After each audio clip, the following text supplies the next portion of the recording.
ಕಾವ್ಯ stories YouTube ಚಾನಲ್ಗೆ ಸ್ವಾಗತ.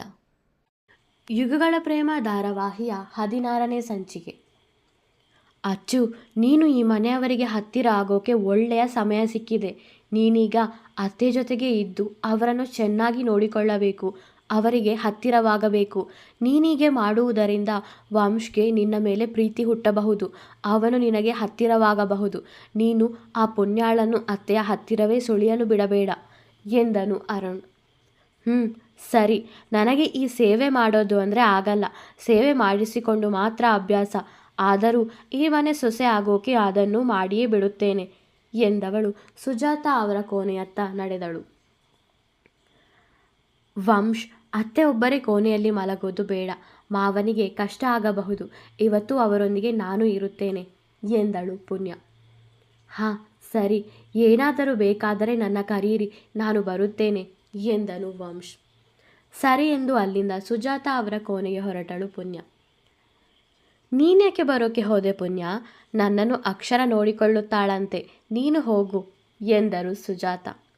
ಪರವಾಗಿಲ್ಲ ಅತ್ತೆ, ನಾನೇ ನಿಮ್ಮನ್ನು ನೋಡಿಕೊಳ್ಳುತ್ತೇನೆ. ಅಕ್ಷರ, ನೀನು ಹೋಗಿ ಮಲಗು, ನಿನಗ್ಯಾಕೆ ಸುಮ್ಮನೆ ತೊಂದರೆ ಎಂದಳು ಪುಣ್ಯ. ನನಗೆ ತೊಂದರೆ ಏನೂ ಇಲ್ಲ. ನನ್ನ ಅತ್ತೆಯನ್ನು ನಾನು ನೋಡಿಕೊಳ್ಳುವುದು ನನಗೆ ಏನು ತೊಂದರೆ? ನಿಜ ಹೇಳಬೇಕೆಂದರೆ ಈ ಕೆಲಸವನ್ನು ನಾನೇ ಮಾಡಬೇಕು. ಈ ಮನೆ ಸೊಸೆ ನಾನೇ ತಾನೇ. ನೀನು ಅದಕ್ಕೆ ಅಡ್ಡ ಬಂದು ಬಿಟ್ಟೆ ಅಕ್ಷರ ಹೇಳಿದಾಗ, ಅದ್ಯಾಕೆ ಅಕ್ಷರ, ಪ್ರತಿ ಬಾರಿ ನಾನು ಅಡ್ಡ ಬಂದು ನಿನ್ನ ವಂಶ್ ಮದುವೆ ಆಗಲಿಲ್ಲ ಎಂದು ಹೇಳುತ್ತೀಯಾ? ನಾನೇನು ಅಡ್ಡ ಬಂದಿಲ್ಲ. ನೀನೇ ಮದುವೆ ಮನೆ ಬಿಟ್ಟು ಹೋಗಿ ನನಗೂ ವಂಶ್ಗೂ ಮದುವೆ ಆಗೋ ಹಾಗೆ ಮಾಡಿದ್ದು. ಮತ್ತೆ ಈಗ ಅರ್ಧದಲ್ಲೇ ಮಾತು ನಿಲ್ಲಿಸಿದಳು ಪುಣ್ಯ. ಸರಿ, ಇವಾಗ ನಾನು ಬಂದಿದ್ದೀನಲ್ಲ, ಇವಾಗ ನೀನು ಈ ಮನೆ ಬಿಟ್ಟು ಹೋಗುತ್ತೀಯಾ ಅಕ್ಷರ ಕೇಳಿದಾಗ, ಏನು ಅಂತ ಮಾತಾಡ್ತೀಯ ಅಚ್ಚು? ಆ ರೀತಿ ಮಾತಾಡಬಾರದು. ಏನೇ ಆದರೂ ಅವಳು ಈಗ ವಂಶ ಹೆಂಡತಿ ಸುಜಾತ ಹೇಳಿದರು. ಅಯ್ಯೋ, ಕೋಪ ಮಾಡಿಕೊಂಡು ಬಿಟ್ಟೆನಲ್ಲ. ಛೇ, ಸಮಾಧಾನವಾಗಿರಬೇಕು. ಸಮಾಧಾನದಿಂದ ಎಲ್ಲರ ಮನಸ್ಸನ್ನು ಗೆದ್ದು ಪುಣ್ಯಾಳನ್ನು ಕೆಟ್ಟವಳಾಗಿ ಮಾಡಬೇಕು ಮನದಲ್ಲೇ ಅಂದುಕೊಂಡ ಅಕ್ಷರ, ಸಾರಿ ಪುಣ್ಯ ಎಂದಳು. ಅವಳೇ ಸಾರಿ ಕೇಳಿದಾಗ ಸುಜಾತ ಅವರಿಗೆ ಖುಷಿಯಾಗಿತ್ತು. ಪುಣ್ಯಗೆ ಇವಳೇನೋ ಪ್ಲ್ಯಾನ್ ಮಾಡುತ್ತಿದ್ದಾಳೆ ಎಂದು ತಿಳಿಯಿತು. ಪುಣ್ಯ, ನೀನೋಗಿ ಮಲಗು ಸುಜಾತ ಹೇಳಿದರು.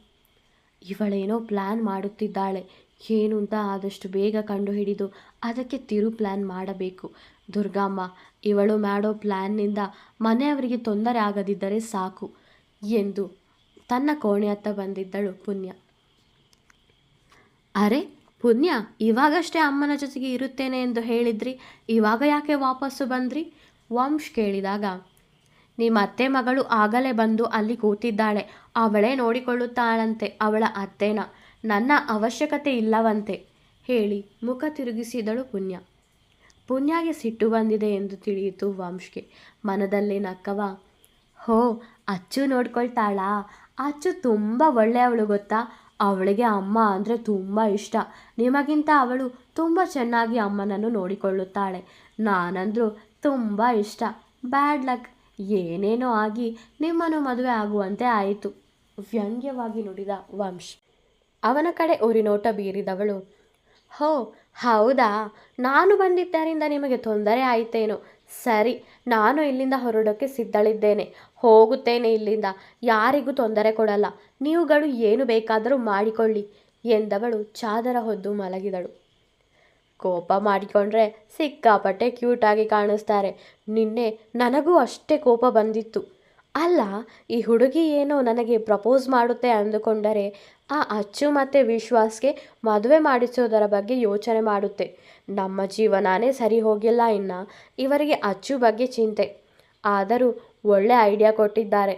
ಅಮ್ಮ ಹುಷಾರಾದ ಮೇಲೆ ಈ ವಿಷಯನ ಮಾತಾಡಬೇಕು ಎಂದು ಮನದಲ್ಲೇ ಅಂದುಕೊಂಡವನು ಪುಣ್ಯ ಪಕ್ಕ ಕೂತು, ರೀ, ನನ್ನ ಬಿಟ್ಟು ಹೋಗೋಕೆ ರೆಡಿಯಾಗಿ ಕೂತಿರೋ ಥರ ಇದೆ. ನಿಮಗಿಂತ ಆ ಅಚ್ಚುನೇ ಎಷ್ಟೋ ವಾಸಿ. ನಾನು ಎಷ್ಟೇ ಬೈದರೂ ನನ್ನಿಂದ ದೂರನೇ ಹೋಗಲ್ಲ ಎಂದನು ವ್ಯಂಗ್ಯವಾಗಿ. ಅದಕ್ಕೆ ಹೇಳಿದ್ದು, ನಾನು ಹೋಗ್ತೀನಿ, ನೀವು ಅವರು ಚೆನ್ನಾಗಿರಿ ಎಂದು. ನನಗೆ ತೊಂದರೆ ಕೊಡಬೇಡಿ, ನನಗೆ ನಿದ್ದೆ ಬರ್ತಿದೆ ಎಂದಳು ಪುಣ್ಯ. ರೇ, ನಿಮ್ಮ ಹತ್ರ ಸ್ವಲ್ಪ ಮಾತಾಡಬೇಕಿತ್ತು ವಂಶ್ ಹೇಳಿದಾಗ, ನನಗೆ ನಿಮ್ಮ ಬಳಿ ಮಾತಾಡೋ ಮೂಡಿಲ್ಲ ಎಂದಳು ಪುಣ್ಯ. ಅವಳ ಚಾದರವನ್ನು ಎಳೆದು ಸೀರಿಯಸ್ ಆಗಿ ಡಿಸ್ಕಸ್ ಮಾಡೋದಿದೆ. ಪ್ಲೀಸ್ ನನ್ನ ಮಾತು ಕೇಳ್ರಿ. ನೀವೇನೇ ಹೇಳಿದರೂ ನಾನು ಕೇಳಿಸ್ಕೊಳ್ತೀನಿ ಅಲ್ವಾ? ನಿಮಗೇನು ನನ್ನ ಮಾತು ಕೇಳೋಕ್ಕೆ ಮೂಡಿರೋದೇ ಇಲ್ಲ. ವಂಶ್ ಹೇಳಿದಾಗ ಮಲಗಿದ್ದಲ್ಲಿಂದ ಎದ್ದು ಕೂತವಳು, ಏನು ವಂಶ್, ನೀವು ಮಲಗೋಕ್ಕೂ ಬಿಡಲ್ಲ. ನನಗೀಗ ನಿಮ್ಮ ಮಾತು ಕೇಳುವಷ್ಟು ತಾಳ್ಮೆ ಇಲ್ಲ. ಅದಕ್ಕಿಂತ ಹೆಚ್ಚಾಗಿ ನಾನು ಇಲ್ಲಿರೋದು ನಿಮಗೆ ಇಷ್ಟ ಇಲ್ಲ ಅಂದ ಮೇಲೆ ನಾನ್ಯಾಕೆ ನಿಮ್ಮ ಮಾತು ಕೇಳಬೇಕು ಎಂದು ಹೇಳಿ ಮತ್ತೆ ಮಲಗಿದಳು ಪುಣ್ಯ. ಅದೆಷ್ಟು ಕೋಪ ಬರುತ್ತೆ ನಿಮಗೆ, ನಗಿಸೋದು ನನಗೆ ಗೊತ್ತು ಎಂದವನು ಕಚಗುಳಿ ಮಾಡಲು ಶುರು ಮಾಡಿದ್ದ. ಅವನ ಕೈಯನ್ನು ಹಿಡಿದವಳು, ನೆಮ್ಮದಿಯಾಗಿ ಮಲಗೋಕ್ಕೂ ಬಿಡಲ್ವಲ್ಲ ನೀವು, ನಾನು ಹೊರಗಡೆ ಮಲಗುತ್ತೇನೆ ಎಂದು ಅಲ್ಲಿಂದ ಹೋಗುವವಳನ್ನು ಕೈ ಹಿಡಿದು ಎಳೆದಿದ್ದ ವಂಶ್. ಅವಳು ತಪ್ಪಿ ಅವನ ಮೇಲೆ ಬಿದ್ದಳು. ಇಬ್ಬರು ಅರೆಕ್ಷಣ ತಮ್ಮನ್ನು ತಾವು ಮರೆತರು. ಎಚ್ಚೆತ್ತ ಪುಣ್ಯ, ಏನದು, ಬೇಗ ಹೇಳಿ, ನನಗೆ ಮಲಗೋಕೆ ಇದೆ ಎಂದಳು ಪುಣ್ಯ. ಅವನು ಎಚ್ಚೆತ್ತುಕೊಂಡು, ಅದು ಈ ಊರಲ್ಲಿ ಆಸ್ಪತ್ರೆ ಇಲ್ಲ ಅಲ್ವಾ, ನಮಗೆ ಎಷ್ಟು ಕಷ್ಟ ಆಯಿತು ಪಕ್ಕದ ಊರಿಗೆ ಅಮ್ಮನನ್ನು ಕರೆದುಕೊಂಡು ಹೋಗಲು. ಅಂಥದ್ರಲ್ಲಿ ಈ ಊರಿನ ಜನರಿಗೆ ಎಷ್ಟು ಕಷ್ಟ ಆಗಬಹುದು. ಅದಕ್ಕೆ ಈ ಊರಲ್ಲೇ ಒಂದು ಆಸ್ಪತ್ರೆ ಕಟ್ಟಿಸಿದರೆ ಹೇಗೆ? ಹೇಗಿದ್ದರೂ ನೀವು ಡಾಕ್ಟರ್ ತಾನೇ, ರೋಗಿಗಳಿಗೆ ಚಿಕಿತ್ಸೆ ನೀವು ಮಾಡುತ್ತೀರಲ್ಲ. ವಂಶ್ ಹೇಳಿದಾಗ ಹೂವಿನಂತೆ ಅರಳಿತ್ತು ಅವಳ ಮುಖ. ವಂಶ್, ನನ್ನ ಮನಸ್ಸಲ್ಲೂ ಇದೇ ಇತ್ತು. ಏನು ಗೊತ್ತಾ, ನನಗೊಂದು ಆಸೆ ಇದೆ. ಒಂದು ಆಸ್ಪತ್ರೆ ಕಟ್ಟಿಸಿ ಬಡವರಿಗೆಲ್ಲ ಉಚಿತವಾಗಿ ಚಿಕಿತ್ಸೆ ನೀಡಬೇಕು ಎಂದು ಪುಣ್ಯ ಹೇಳಿದಾಗ, even I can read your mind my wife ಎಂದನು ವಂಶ್ ನಗುತ್ತಾ. ಆದರೂ ನನ್ನಷ್ಟು ಚೆನ್ನಾಗಿ ನೀವು ಮೈಂಡ್ ರೀಡ್ ಮಾಡಲ್ಲ ಬಿಡಿ, ಪುಣ್ಯ ಹೇಳಿದಳು. ನಿಮಗೂ ನನ್ನ ಮನಸ್ಸಲ್ಲಿ ಏನಿದೆ ಎಂದು ಗೊತ್ತಿಲ್ಲ, ವಂಶ್ ಹೇಳಿದಾಗ, ಏನಿದೆ ನಿಮ್ಮ ಮನಸ್ಸಲ್ಲಿ? ಪುಣ್ಯ ಕೇಳಿದಳು. ಏನೇನೋ ಇದೆ, ಬೇರೆ ಎಲ್ಲ ಗೊತ್ತಾಗುತ್ತೆ, ಇದು ಗೊತ್ತಾಗಲ್ವಾ ನಿಮಗೆ ಎಂದು ವಂಶ್ ಹೇಳಿದಾಗ, ಇವಾಗೇನೋ ಹೇಳ್ತಿರೋ ಇಲ್ವೋ? ಪುಣ್ಯ ಕೇಳಿದಳು. ಒಂದೊಳ್ಳೆ ದಿನ, ಒಳ್ಳೆ ಗಳಿಗೆ, ಒಳ್ಳೆ ಮುಹೂರ್ತದಲ್ಲಿ ನನ್ನ ಮನಸ್ಸಲ್ಲಿ ಏನಿದೆ ಎಂದು ಹೇಳುತ್ತೇನೆ, ಅಲ್ಲಿವರೆಗೂ ಕೇಳಬೇಡಿ, ವಂಶ್ ಹೇಳಿದನು. ಯಪ್ಪ, ನಾನು ನಿಮ್ಮ ಜೀವನಕ್ಕೆ ಬಂದ ಮೇಲೆ ಒಳ್ಳೆಯ ಸಮಯ ಶುರುವಾಗಿದೆ ನಿಮಗೆ. ಇನ್ನು ಮುಂದೆ ಯಾವಾಗಲೂ ಒಳ್ಳೆಯ ದಿನಗಳೇ ನಿಮಗೆ, ಕಣ್ಣು ಹೊಡೆದು ಹೇಳಿದಳು ಪುಣ್ಯ. ರೇ, ನೀವು ಸಿಕ್ಕಾಪಟ್ಟೆ ವೆಯ್ಟ್ ಇದ್ದೀರಾ, ಎದ್ದೇಳ್ರಿ ಮೇಲೆ, ವಂಶ್ ಹೇಳಿದಾಗ ಅವನ ಮೇಲೆ ಬಿದ್ದುಕೊಂಡವಳು, ಹೋ ಸಾರಿ ಎಂದು ಅವನ ಮೇಲಿಂದ ಎದ್ದಳು. ಯಾವಾಗ ಆಸ್ಪತ್ರೆ ಕಟ್ಟಿಸ್ತೀರಿ? ಪುಣ್ಯ ಕೇಳಿದಾಗ, ಮಾತಾಡ್ತೀನಿ ಅಪ್ಪನ ಹತ್ರ ಎಂದನು ವಂಶ್. ಮಾವ ಇನ್ನೂ ಮಲಗಿರಲ್ಲ, ಇವಾಗಲೇ ಹೋಗಿ ಮಾತಾಡೋಣವಾ? ಪುಣ್ಯ ಕೇಳಿದಾಗ, ಸ್ವಲ್ಪ ಹೊತ್ತಿಗೆ ಮುಂಚೆ ಯಾರೋ ನಿದ್ದೆ ನಿದ್ದೆ ಅಂತ ಬಾಯಿ ಬಡ್ಕೊಳ್ತಿದ್ರು, ಇವಾಗ ನಿದ್ದೆ ಎಲ್ಲಿಗೆ ಓಡಿ ಹೋಯ್ತೋ. ಸುಮ್ಮನೆ ಮಲ್ಕೊಳ್ರಿ, ಬೆಳಗ್ಗೆ ಮಾತಾಡೋಣ ಎಂದನು ವಂಶ್. ಆಯಿತು, ಬೆಳಗ್ಗೆ ಎದ್ದ ತಕ್ಷಣ ಮಾವನ ಬಳಿ ಮಾತಾಡಿ, ಈಗ ಸುಮ್ಮನೆ ಬಿದ್ದುಕೊಳ್ಳಿ ಎಂದವಳು ನಿದ್ದೆ ಮಾಡಿದಳು. ಅವಳನ್ನೇ ನೋಡುತ್ತಾ ಅವನು ನಿದ್ದೆಗೆ ಜಾರಿದ್ದ. ಬೆಳಗ್ಗೆದ್ದು ದೇವರಿಗೆ ದೀಪ ಹಚ್ಚಿ ತಿಂಡಿ ತಯಾರಿಸಿ ಸುಜಾತಾರನ್ನು ಕಾಣಲು ಬಂದಳು ಪುಣ್ಯ. ಅವರ ಜೊತೆಗೆ ಮಲಗಿದ್ದ ಅಕ್ಷರಾಗೆ ಇನ್ನೂ ಎಚ್ಚರವಾಗಿರಲಿಲ್ಲ. ಸುಜಾತ ಅದಾಗಲೇ ಎದ್ದು ಕೋಣೆಯಿಂದ ಹೊರಬರುತ್ತಿದ್ದರು. ಯಾಕತ್ತೆ ಇಷ್ಟು ಬೇಗ ಎದ್ರಿ? ಸ್ವಲ್ಪ ರೆಸ್ಟ್ ಮಾಡಿ, ಪುಣ್ಯ ಹೇಳಿದಾಗ, ಬೇಡಮ್ಮ, ಇವಾಗ ಹುಷಾರಾಗಿದ್ದೇನೆ, ಮಲಗಿ ಮಲಗಿ ನನಗೂ ಸುಸ್ತಾಗುತ್ತೆ ಎಂದರು ಸುಜಾತ. ಸರಿ ಅತ್ತೆ, ಬನ್ನಿ ಮನೆಯ ಹೊರಗಡೆ ಹೋಗಿ ಸ್ವಲ್ಪ ವಾಕಿಂಗ್ ಮಾಡೋಣ, ಪುಣ್ಯ ಹೇಳಿದಾಗ ಅವಳ ಜೊತೆಗೆ ನಡೆದರು ಸುಜಾತ. ಬೆಚ್ಚಗಿನ ಚಳಿಯ ವಾತಾವರಣ, ಇಬ್ಬನಿಗಳು, ತಣ್ಣನೆಯ ಗಾಳಿ ಮನಸ್ಸಿಗೆ ಮುದ ನೀಡಿತ್ತು. ಮನೆಯ ಸುತ್ತ ಹೂವಿನ ಗಿಡಗಳು ಬಲು ಸುಂದರವಾಗಿ ಅರಳಿ ನಿಂತಿದ್ದವು. ಅದನ್ನು ನೋಡುತ್ತಾ ನಡೆದಿದ್ದರು ಇಬ್ಬರು. ಇವರ ಮನಸ್ಸಲ್ಲಿ ಏನು ಬೇಸರವಿದೆ ಎಂದು ತಿಳಿಯಬೇಕು. ನನ್ನಿಂದ ಸಾಧ್ಯವಾದರೆ ಅದನ್ನು ಸರಿ ಮಾಡಲು ಪ್ರಯತ್ನ ಪಡಬೇಕು ಎಂದುಕೊಂಡ ಪುಣ್ಯ ಅವರ ಬಳಿ ಕೇಳಿಯೇ ಬಿಟ್ಟಳು. ಅತ್ತೆ, ನಿಮ್ಮ ಮನಸ್ಸಲ್ಲಿ ಏನಾದರೂ ಬೇಸರ ಇದೆಯೇ? ಹಾಗೇನಾದರೂ ಇದ್ದರೆ ನನ್ನ ಬಳಿ ಹೇಳಿಕೊಳ್ಳಿ ಎಂದಳು. ನನಗೂ ನಿನ್ನ ಬಳಿ ಎಲ್ಲ ಹೇಳಬೇಕು ಎಂದು ಇದೆ, ಆದರೆ ನನ್ನ ಚಿಂತೆಯನ್ನು ನಿನಗೂ ಏಕೆ ನೀಡೋದು ಅಂತ ಸುಮ್ಮನೆ ಇದ್ದೇನೆ ಎಂದರು ಸುಜಾತ. ಹಾಗೆಲ್ಲ ಯಾಕೆ ಯೋಚಿಸುತ್ತೀರಿ ಅತ್ತೆ? ಏನೇನೋ ಆಗಿ ಮದುವೆ ಆದರೂ ನಾನೀಗ ಈ ಮನೆ ಸೊಸೆ ತಾನೆ. ನಾನು ನಿಮ್ಮನ್ನೆಲ್ಲ ನನ್ನವರೆಂದು ಭಾವಿಸಿ ಆಗಿದೆ. ನಿಮ್ಮೆಲ್ಲರ ಯೋಗಕ್ಷೇಮ ನನ್ನ ಜವಾಬ್ದಾರಿ. ನಿಮ್ಮ ಕಷ್ಟ ದುಃಖದಲ್ಲಿ ನಾನು ಭಾಗಿಯಾಗುತ್ತೇನೆ. ಅದರಿಂದ ನನಗೆ ಯಾವ ತೊಂದರೆಯೂ ಆಗುವುದಿಲ್ಲ, ಪುಣ್ಯ ಹೇಳಿದಳು. ಎಷ್ಟು ಒಳ್ಳೆ ಮನಸ್ಸಮ್ಮ ನಿನ್ನದು. ನಿನ್ನ ಹೆಂಡತಿಯಾಗಿ ಪಡೆಯೋಕೆ ನನ್ನ ಮಗ ಪುಣ್ಯ ಮಾಡಿರಬೇಕು ಎಂದರು ಸುಜಾತ. ನಿಮ್ಮ ಮನಸ್ಸಲ್ಲಿ ಏನನ್ನೋ ಇಟ್ಟುಕೊಂಡು ತುಂಬ ಗಾಢವಾಗಿ ಯೋಚಿಸುತ್ತಿದ್ದೀರಿ ಎಂದನಿಸುತ್ತದೆ. ಅದರಿಂದ ನಿಮ್ಮ ಆರೋಗ್ಯವು ಹಾಳಾಗುತ್ತಿದೆ. ಏನದು ಹೇಳಿ ಅತ್ತೆ, ಪುಣ್ಯ ಕೇಳಿದಳು. ನನ್ನ ಮಗ ವಂಶ್ ಬಗ್ಗೆನೇ ಚಿಂತೆ ನನಗೆ. ವಂಶ್ ಜಾತಕದಲ್ಲಿ ದೋಷವಿದೆ. ಅವನಿಗೆ ಮುಂದಿನ ತಿಂಗಳಿಗೆ 25 ವರ್ಷ ತುಂಬುತ್ತದೆ. ಅವನ ಜೀವಿತಾವಧಿ 25 ವರ್ಷಗಳು ಮಾತ್ರ ಎಂದು ಅವನು ಹುಟ್ಟಿದಾಗಲೇ ಜ್ಯೋತಿಷಿಗಳೊಬ್ಬರು ಹೇಳಿದ್ದರು. ಈ ವಿಷಯ ನನಗೆ ಬಿಟ್ಟು ಬೇರೆ ಯಾರಿಗೂ ಗೊತ್ತಿಲ್ಲ. ನಿನ್ನ ಮಾವನಿಗೂ ಗೊತ್ತಿಲ್ಲ. ನನ್ನಲ್ಲೇ ಇದನ್ನು ಇಷ್ಟು ವರುಷ ಕಾಪಾಡಿಕೊಂಡಿದ್ದೆ. ದುರ್ಗಮ್ಮನ ನೆನೆದು ನನ್ನ ಮಗನಿಗೆ ಆಯುಷ್ಯ ಕೊಡು ಎಂದು ಪ್ರತಿ ಬಾರಿ ಕೇಳುತ್ತಿದ್ದೆ. ಆದರೆ ಅವನ ಈ ವರುಷದ ಜನ್ಮದಿನ ಹತ್ತಿರವಾದಂತೆ ಭಯ ತುಂಬ ಕಾಡುತ್ತಿದೆ. ನಾವೆಲ್ಲ ಬದುಕಿರುವಾಗಲೇ ಅವನು ನಮ್ಮನ್ನು ಬಿಟ್ಟು ಹೋಗುವುದನ್ನು ನಾನು ಹೇಗೆ ತಾನೇ ಸಹಿಸಿಕೊಳ್ಳಲಿ? ಯಾವ ತಾಯಿಯಾದರೂ ಅದನ್ನು ಹೇಗೆ ಒಪ್ಪಿಕೊಳ್ಳುತ್ತಾಳೆ? ನನಗೆ ಅದೇ ಚಿಂತೆ ಪುಣ್ಯ ಎಂದರು ಸುಜಾತ ಅಳುತ್ತಾ. ಮನದಲ್ಲಿ ಅವನ ಮೇಲೆ ಭಾವನೆಗಳು ಅದಾಗಲೇ ಚಿಗುರಿಡಿದಿತ್ತು ಅವಳಿಗೆ. ಸುಜಾತ ಹೇಳಿದ ವಿಷಯ ಸಹಿಸಿಕೊಳ್ಳಲಾಗಲಿಲ್ಲ ಪುಣ್ಯಗೆ. ಕಣ್ಣಿಂದ ಕಂಬನಿ ಧಾರಾಕಾರವಾಗಿ ಹರಿದಿತ್ತು. ಮನದಲ್ಲೇನೋ ಹೇಳಿಕೊಳ್ಳಲಾಗದ ಸಂಕಟ. ನಿನ್ನೆ ಮೊನ್ನೆ ಬಂದ ನಿನಗೇ ಇದನ್ನು ಸಹಿಸೋಕೆ ಆಗಲಿಲ್ಲ. ಇನ್ನು ಅವನನ್ನು ಹೊತ್ತು ಹೆತ್ತವಳು ನಾನು. ನನಗೆ ಹೇಗಾಗಬೇಡ ಪುಣ್ಯ. ನಾನು ಇದನ್ನು ಹೇಗೆ ಸಹಿಸಿಕೊಳ್ಳಲಿ? ನನ್ನ ಮಗ ಬಂಗಾರದಂಥವನು. ಯಾವತ್ತೂ ಯಾರಿಗೂ ಕೆಟ್ಟದು ಬಯಸದವನು. ಅವನಿಗೆ ಹೆಚ್ಚಿನ ಆಯುಷ್ಯ ಇಲ್ಲ ಎಂದು ತಿಳಿದು ನನಗೂ ಸಂಕಟವಾಗುತ್ತಿದೆ. ಅವನಿಗೆ ಫಾರಿನ್ನಲ್ಲಿ ಒಳ್ಳೆ ಕೆಲಸ ಸಿಕ್ಕಿತ್ತು. ಆದರೂ ನಮ್ಮನ್ನು ಬಿಟ್ಟು ಹೋಗೋಕ್ಕೆ ಮನಸ್ಸಿಲ್ಲದೆ ಅವನು ನಮ್ಮ ಜೊತೆಗೆ ಹಳ್ಳಿಯಲ್ಲೇ ಬಂದಿರಲು ಬಯಸಿದ. ಆದರೆ ಅದರಿಂದಲೇ ಅಕ್ಷರ ವಂಶ್ ಜೊತೆಗೆ ಜಗಳ ಮಾಡಿ ಮದುವೆ ಮನೆ ಬಿಟ್ಟು ಹೋದ್ಲು. ವಂಶ್ ಅದೇನು ಪುಣ್ಯ ಮಾಡಿದ್ದಾನೋ ಅವನಿಗೆ ನೀನು ಸಿಕ್ಕಿದೆ.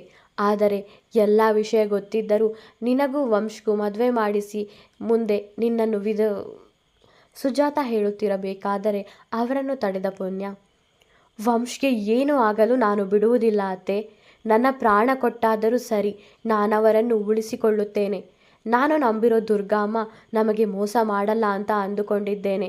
ಅಷ್ಟು ಒಳ್ಳೆ ಮನಸ್ಸಿರೋ ವಂಶ್ಗೆ ಏನೂ ಆಗೋಕೆ ನಾನು ಬಿಡಲ್ಲ ಎಂದು ಒಂದೇ ಉಸಿರಿಗೆ ಹೇಳಿದಳು ಪುಣ್ಯ. ದುರ್ಗಮ್ಮ ಒಳ್ಳೆಯದು ಮಾಡಿದರೆ ಅಷ್ಟೇ ಸಾಕು. ನೀನು ಈ ವಿಷಯವನ್ನು ಯಾರ ಬಳಿಯೂ ಹೇಳಬೇಡ. ಇದು ನಮ್ಮ ಮಧ್ಯೆ ಇರಲಿ. ಈ ಊರಲ್ಲಿ ಒಬ್ಬರು ಜ್ಯೋತಿಷಿಗಳು ಇದ್ದಾರೆಂದು ಕೇಳಿದ್ದೆ. ಅವರ ಬಳಿ ಹೋಗಿ ವಂಶ್ ದೋಷ ನಿವಾರಿಸಲು ಏನಾದರೂ ಪರಿಹಾರ ಇದೆಯಾ ಎಂದು ಕೇಳೋಣ ಎಂದರು ಸುಜಾತ. ಹೋಗೋಣ ಅತ್ತೆ.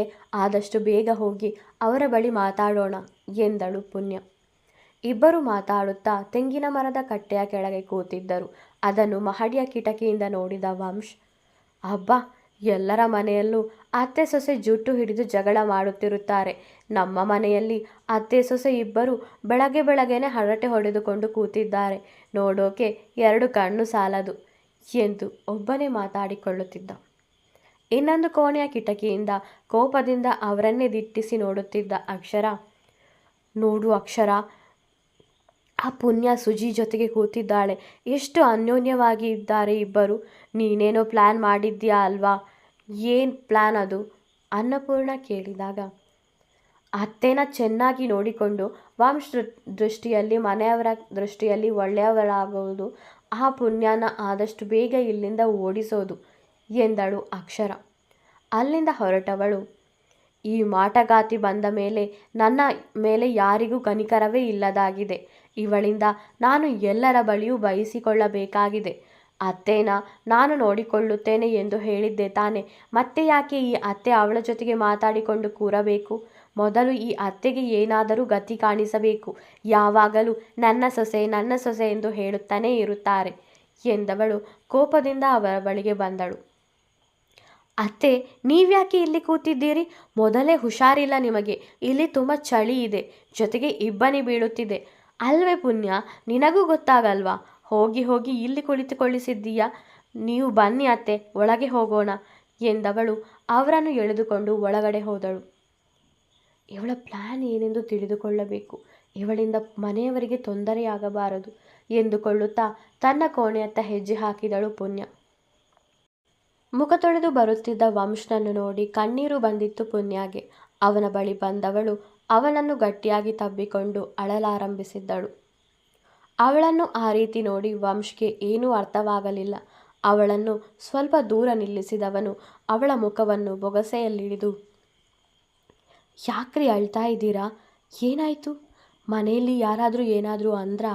ಅಥವಾ ಅಪ್ಪ ಅಮ್ಮ ನೆನಪಾದ್ರ? ನಾನು ರಾತ್ರಿ ಅಚ್ಚುಪರ ವಹಿಸಿ ಮಾತಾಡಿದ್ದಕ್ಕೆ ಈ ಅಳುನಾ? ನಾನು ತಮಾಷೆಗೆ ಹೇಳಿದ್ದು, ಪ್ಲೀಸ್ ಅಳಬೇಡಿ ಎಂದನು. ಏನೂ ಇಲ್ಲ, ತಬ್ಬಿಕೊಳ್ಳಬೇಕು ಅಂತ ಅನಿಸಿತು, ಅದಕ್ಕೆ ತಬ್ಬಿಕೊಂಡೆ ಅಷ್ಟೆ ಎಂದಳು ಪುಣ್ಯ. ಮತ್ತೆ ಆ ಕಣ್ಣೀರು? ವಂಶ್ ಕೇಳಿದಾಗ ಹಾಗೆ ಬಂತು ಎಂದವಳು ಕಣ್ಣೀರು ಒರೆಸುತ್ತಾ ಹೊರ ನಡೆದಳು. ಅಲ್ಲಿ ಅಮ್ಮನ ಜೊತೆ ಮಾತಾಡುತ್ತಿದ್ರು, ಇವಾಗ ಇಲ್ಲಿ ಬಂದು ಕಣ್ಣೀರು ಸುರಿಸಿದ್ರು. ಏನಾಯಿತು ಇವರಿಗೆ? ಏನೋ ಸರಿ ಇಲ್ಲ ಅನ್ನಿಸುತ್ತಿದೆ. ಬಹುಶಃ ಅತ್ತೆ ಮಾವ ನೆನಪಾಗಿರಬೇಕು. ನನ್ನ ಬಳಿ ಹೇಳಿದ್ದರೆ ನಾನೇ ಕರೆದುಕೊಂಡು ಹೋಗುತ್ತಿದ್ದೇನಲ್ಲ, ಮತ್ತ್ಯಾಕೆ ಏನು ಹೇಳದೆ ಹೋದರು ಎಂದು ಮನದಲ್ಲೇ ಅಂದುಕೊಂಡನು ವಂಶ್. ಮನೆಯ ಸದಸ್ಯರೆಲ್ಲರೂ ತಿಂಡಿ ತಿನ್ನುತ್ತಿದ್ದರು. ಸುಜಾತ ಬೇಡ ಬೇಡ ಅಂದರೂ ಅಕ್ಷರ ಅವರಿಗೆ ಕೈತುತ್ತು ಕೊಟ್ಟು ತಿನ್ನಿಸುತ್ತಿದ್ದಳು. ಅವಳನ್ನು ಕಂಡು ಮನೆಯವರೆಲ್ಲರೂ ಆಶ್ಚರ್ಯಗೊಂಡರು. ಅವಳನ್ನೇ ನೋಡುತ್ತಾ ನಿಂತಿದ್ದಳು ಪುಣ್ಯ. ವಂಶ್ ತನ್ನ ಮಾತು ಪ್ರಾರಂಭಿಸಿದ್ದ. ಅಪ್ಪ, ನಾನೊಂದು ಆಲೋಚನೆ ಮಾಡಿದ್ದೇನೆ. ಈ ಊರಲ್ಲಿ ಆಸ್ಪತ್ರೆ ಇಲ್ಲ ಅಲ್ವಾ? ಅರ್ಜೆಂಟ್ ಇರುವಾಗ ಪಕ್ಕದ ಊರಿನವರೆಗೂ ಹೋಗಿ ಚಿಕಿತ್ಸೆ ಪಡೆಯೋಕೆ ಕಷ್ಟ ಆಗುತ್ತೆ. ನಾವೇ ಒಂದು ಆಸ್ಪತ್ರೆ ಕಟ್ಟಿಸಿದರೆ ಹೇಗೆ? ಹೇಗಿದ್ರೂ ನನ್ನ ಹೆಂಡತಿ ಡಾಕ್ಟರ್ ಅಲ್ವಾ ಎಂದವನು ಅವಳನ್ನು ಕಂಡು ಕಿರುನಗೆ ಬೀರಿದ. ಒಳ್ಳೆ ಆಲೋಚನೆ ವಂಶು, ಇದರ ಬಗ್ಗೆ ನಾನು ಈ ಊರಿನ ಮುಖ್ಯಸ್ಥರ ಬಳಿ ಮಾತಾಡುತ್ತೇನೆ ಎಂದರು ಅನಂತಮೂರ್ತಿ. ತಿಂಡಿ ಮುಗಿಸಿ ನಂತರ ವಂಶ್, ಅರುಣ್ ಹಾಗೂ ಅನಂತಮೂರ್ತಿಗಳು ಗದ್ದೆ ಕಡೆಗೆ ಹೊರಟರು. ನಿನ್ನನ್ನು ಕೆಟ್ಟವಳಾಗಿ ತೋರಿಸಿ ಅವಳು ಒಳ್ಳೆಯವಳಾಗೋ ಪ್ಲ್ಯಾನ್ ಮಾಡಿದ್ದಾಳೆ ಆ ಅಕ್ಷರ.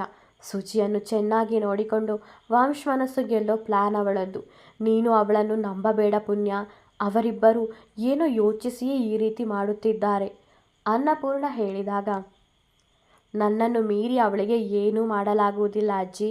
ಅವಳ ವಿಷಯ ನನಗೆ ಬಿಟ್ಟು ಬಿಡಿ, ನಾನವಳನ್ನು ನೋಡಿಕೊಳ್ಳುತ್ತೇನೆ ಎಂದಳು ಪುಣ್ಯ. ಹುಷಾರು ಕಣೆ ಎಂದರು ಅನ್ನಪೂರ್ಣ. ಸುಜಾತಾಗೆ ಕೊಡುವ ಔಷಧಿಗಳ ಮಧ್ಯೆ ಬೇರೆ ಯಾವುದೋ ಅವಧಿ ಮುಗಿದಂಥ ಔಷಧಿ ಇಟ್ಟು ತನ್ನ ಕೋಣೆಗೆ ಹೋಗಿ ಬಾಗಿಲು ಹಾಕಿ ಇಯರ್ಫೋನ್ ಇಟ್ಟು ಕೂತಳು ಅಕ್ಷರ. ಬೇರೆ ಯಾವುದೋ ಔಷಧಿ ಇಟ್ಟಿದ್ದೇನೆ ಅತ್ತೆಗೆ ಕೊಡಲು.